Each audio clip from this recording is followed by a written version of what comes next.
This is week 6 for Twisted Picks. This is the Pirate here. We're going to be looking for games where we can get the hook for you. Let's get right into it. Game 1, Thursday night, Washington at Chicago. What an ugly, ugly game. Let me tell you, unders in games with totals 38 and below, 7-1 in the last 8. It's tempting. I do think that points will be hard to come by, but the best unit in this game is Washington's front 7, allowing just 2.6 yards per rush over the last 3 games. And that's all Chicago does. They're the service academy of the NFL. They're attempting 17 passes a night. That's less than a frat boy at a beach volleyball tournament. It's tough to win like that. Also, Carson Wentz on Sundays is like Clark Kent. He's pretty dweeby. But on Thursday nights, he's Superman. 1,500 yards, 15 touchdowns, 2 interceptions, 6 wins, and 0 losses. Do I believe in that? I don't know. It's a shit bag of a game. But we're taking it with our skivvies off. Look at this. Skivvies are off here.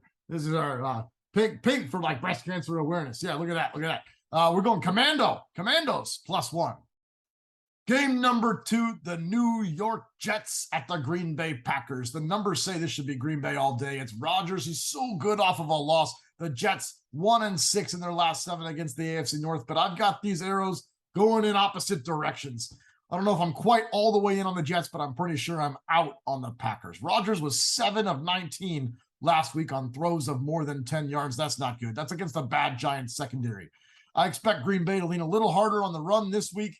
That's good for the under, but I'm also okay catching a +7 for this. Let's go Jets, Jets cover a touchdown, and I'll sprinkle a little bit on the money line too.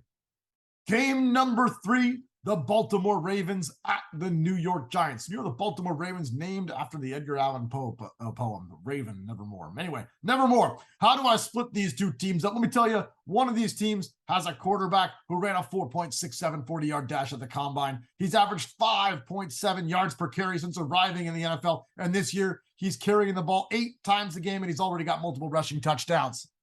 The other team has Lamar Jackson. I'm going Metro State underdog money line parlay. And it means I'm taking the Giants to run for 2 Bills plus against the Ravens, and they cover this line. G-Men +5.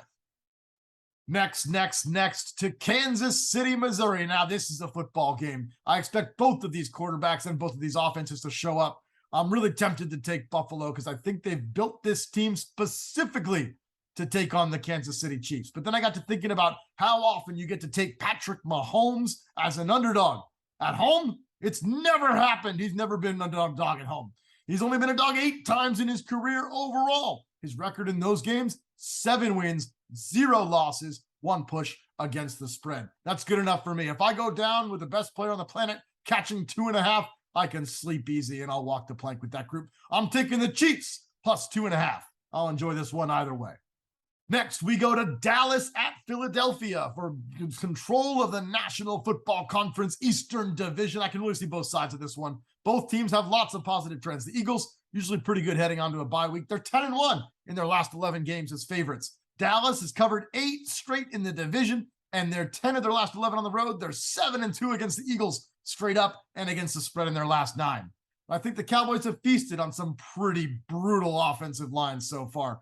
And now they go against one of the best in the league. If Philly comes out hot again and they force Cooper Rush to play catch up a little bit more than he's had to, I think he'll make some of those turnover-worthy throws, and the Eagles might be able to cash them in.